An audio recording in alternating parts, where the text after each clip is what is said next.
Halo guys, beberapa hari lalu salah seorang rekan yang berprofesi sebagai ojol menelponku dengan sedih bahwa dia lupa membayar pajak motornya yang telah jatuh tempo.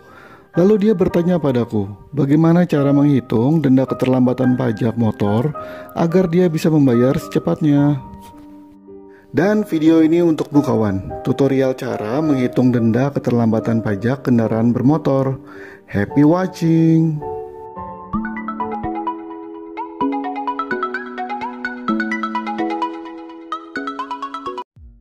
Ada satu kewajiban yang harus dilakukan semua pemilik sepeda motor setiap tahunnya, yaitu membayar pajak kendaraan bermotor. Tujuan membayar pajak motor adalah untuk mengesahkan surat tanda nomor kendaraan atau STNK. Nah, apabila telah membayarnya, maka kalian harus membayar denda keterlambatan yang dihitung per bulan. Besaran denda telat bayar pajak motor disesuaikan dengan nilai PKB yang tertera pada STNK masing-masing sepeda motor, guys. Nilai PKB setiap kendaraan berbeda-beda. Hal ini disesuaikan dengan kapasitas mesin, harga jual, serta tahun produksinya. Jadi bisa dikatakan semakin mahal harga motor yang dimiliki, maka semakin besar juga denda pajak motor yang harus kalian bayar apabila telat. Dalam menghitung denda telat bayar pajak motor, ada rumusnya guys. Dan sebelum kita membahas cara perhitungan denda keterlambatan pajak motor, ada baiknya kita mengetahui terlebih dahulu istilah-istilah yang terdapat pada dokumen STNK motor terlebih dahulu.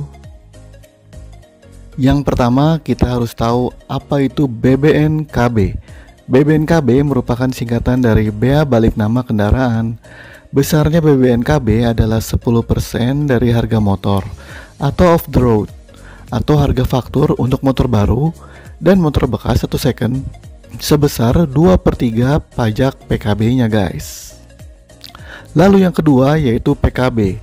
PKB merupakan singkatan dari pajak kendaraan bermotor. Besarnya PKB adalah 1,5% dari nilai jual motor dan bersifat menurun setiap tahun. Karena hal ini terjadi akibat penyusutan nilai jual motor itu sendiri guys. Lalu yang ketiga yaitu SWDKLLJ. SWDKLLJ adalah singkatan dari Sumbangan Wajib Dana Kecelakaan Lalu Lintas Jalan. Sumbangan ini dikelola oleh Jasara Harja. Jadi bagi yang baru membayar pajak, SWDKLLJ sudah berganti nama menjadi SW Jasara Harja guys. Lalu yang keempat yaitu biaya ADM. Biaya ADM adalah kependekan dari biaya administrasi. Biaya ini akan dikenakan apabila terdapat kendaraan yang hendak berganti plat nomor 5 tahun sekali atau melakukan mutasi balik nama guys. Nah guys, apabila kalian melihat surat STNK untuk kendaraan motor kalian, di situ tertera PKB yang harus dibayarkan. Pada STNK tertulis jumlah pajak yang harus dibayarkan setiap tahun dan sumbangan wajib dana kecelakaan lalu lintas jalan atau SWDKLLJ-nya. SWDKLLJ dibedakan berdasarkan tipe kendaraan guys. Apabila kendaraan roda 2, kendaraan roda 4, truk barang, atau sebagainya yang diatur pada undang-undang di atas, maka terdapat nominal yang berbeda. Atau singkatnya, biaya SWDKLLJ untuk motor adalah Rp35.000, sedangkan SWDKLLJ untuk mobil adalah Rp143.000 per tahun guys. Para wajib pajak yang terlambat membayarkan pajak kendaraannya akan dikenakan denda. Denda ini dihitung dari berapa lama keterlambatan yang terjadi. Apabila wajib pajak terlambat 1 hari saja, maka denda yang dihitung adalah keterlambatan selama sebulan atau pembulatan ke atas guys. Cara menghitung denda PKB dilansir dari Samsat Polres, yaitu denda yang dikenakan apabila telat membayar PKB adalah 25% dari jumlah pajak per tahun guys. Apabila keterlambatan hanya dalam beberapa bulan saja, maka cara menghitung persentase dendanya adalah jumlah bulan keterlambatan per 12 dikalikan 25%. Perlu diingat, denda PKB dan SWD KLLJ dihitung terpisah. Namun, presentasenya tetap sama, 25% per tahun. Dan sebagai contoh kasusnya yaitu sebagai berikut ini guys. Apabila terdapat PKB sebuah motor sejumlah Rp300.000 dan SWD KLLJ-nya yaitu sebesar Rp35.000, sedangkan pemiliknya terlambat membayar pajak selama 6 bulan, maka berikut ini simulasi perhitungannya guys. Pada poin pertama yaitu denda PKB, maka rumusnya yaitu sebagai berikut. Biaya PKB dikali 25% dikali 6 per 12, karena dia telat membayar pajak selama 6 bulan, sehingga angkanya yaitu sebesar Rp300.000 dikali 12,5%, atau sama dengan Rp37.500. Lalu selanjutnya untuk denda SWD KLLJ, formulasi rumusnya adalah biaya SWD KLLJ dikali 25% dikali 6 per 12, atau sama dengan 35.000 dikali 12,5%, atau sama dengan Rp4.375 guys.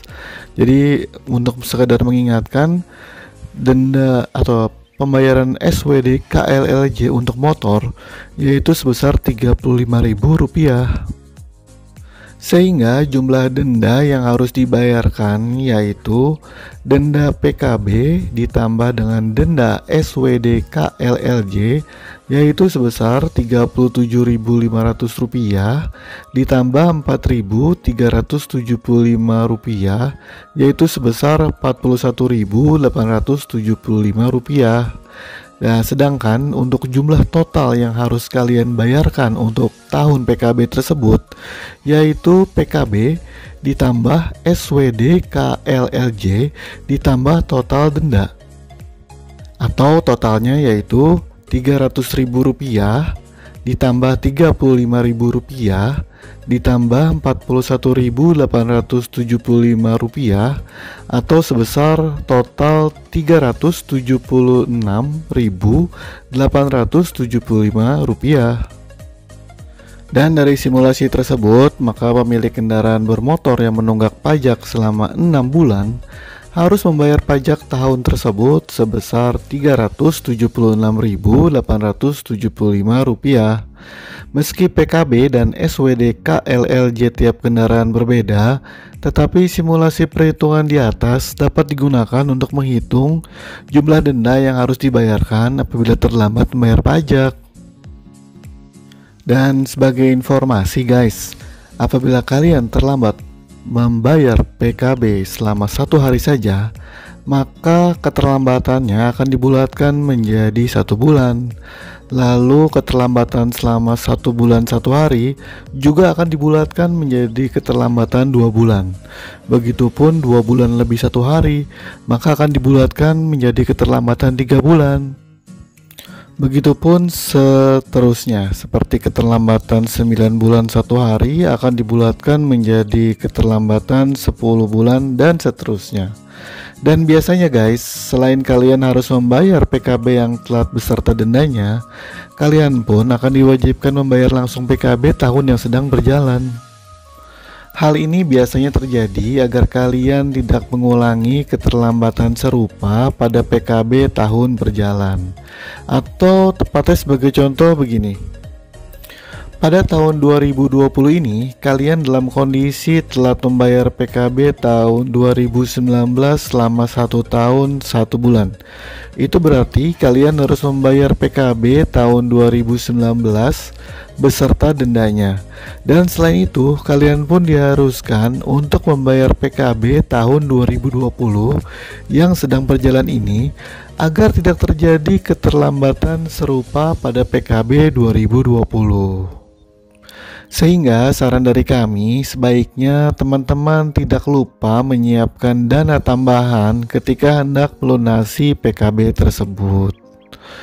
Oke guys, gimana? Mudah kan cara perhitungan keterlambatan pajak kendaraan bermotornya?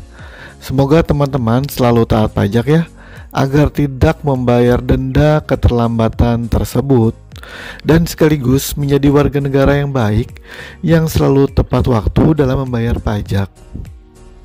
Oke guys, sekian dari kami, semoga bermanfaat videonya dan jangan lupa nantikan video-video kami lainnya dan jangan lupa like, share, dan subscribe ya guys. See ya, bye.